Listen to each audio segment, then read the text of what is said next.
In this build I use 1/2 inch plywood. I start off by cutting down the sheet good to a manageable size. I'm using a track saw, and then I head over to the table saw to finish off the full dimension of the top and bottom of the torsion box.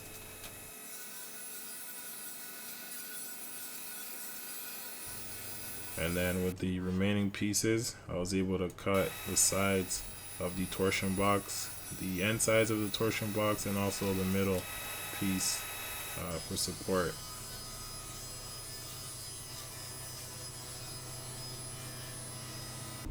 Once I finish making all my cuts on the table saw, I head over to the miter saw and finish off the dimension for the sides of the torsion box. I'm using my Craig jig for the pocket holes, which helped a lot. Now later on in the build you'll see a lot of pocket holes. That's because I had the jig set up for 3/4 inch material instead of 1/2 inch. Kind of wish I realized it a little earlier. It would have saved me a lot of time. I used the base plate of the router to mark the circles for the slots, and then I drilled a pilot hole for the jigsaw to take over. Off camera, I did attempt to cut out the entire slot with the jigsaw. However, it wasn't a clean look, so I pulled out the track saw, which made a big difference.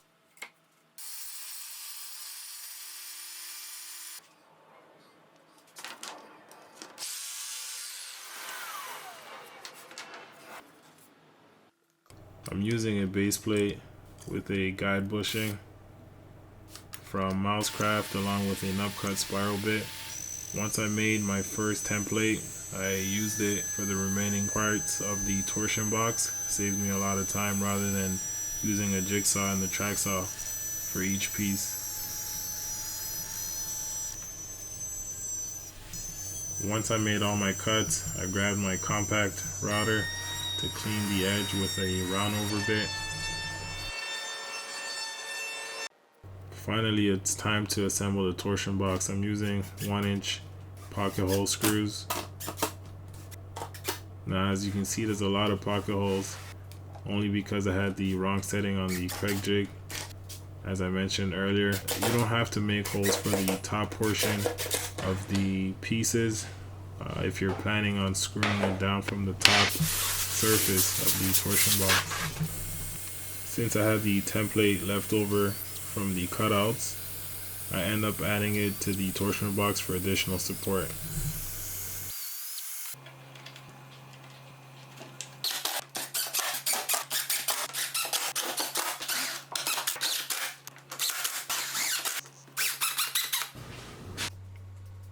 Now finally things are starting to take shape.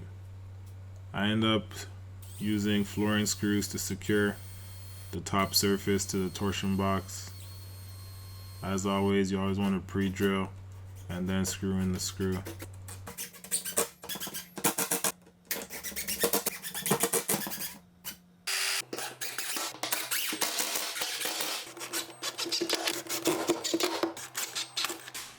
So I ended up grabbing some 2x4s that I had left over from the previous workbench I was using.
As you can see, there's a stash of MDF in that corner that I managed to get over a period of time now.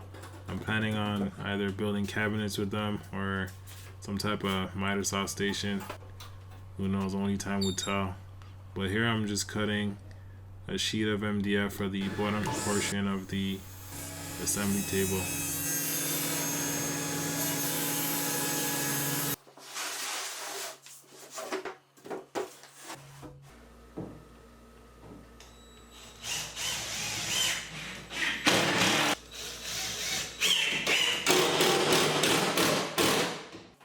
Once I was done with the assembly of the workstation, I marked 4" on center for the dog holes.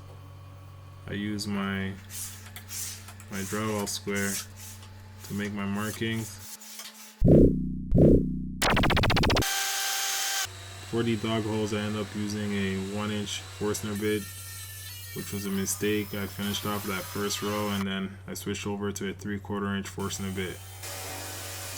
I've never used a dog hole clamp before, so I only drill about 1/3. I'll see if I like it or not, and then if I do, I'll end up drilling the remaining holes at a later time. I have the dust deputy hooked up while I'm cleaning. I have 3 other videos of me assembling dust deputies, so make sure you check them out. I'll leave the link in the description below. I end up spraying a coat of polyurethane to protect the bench. I was inspired by Jay Bates and Ron Paulk to build this workbench.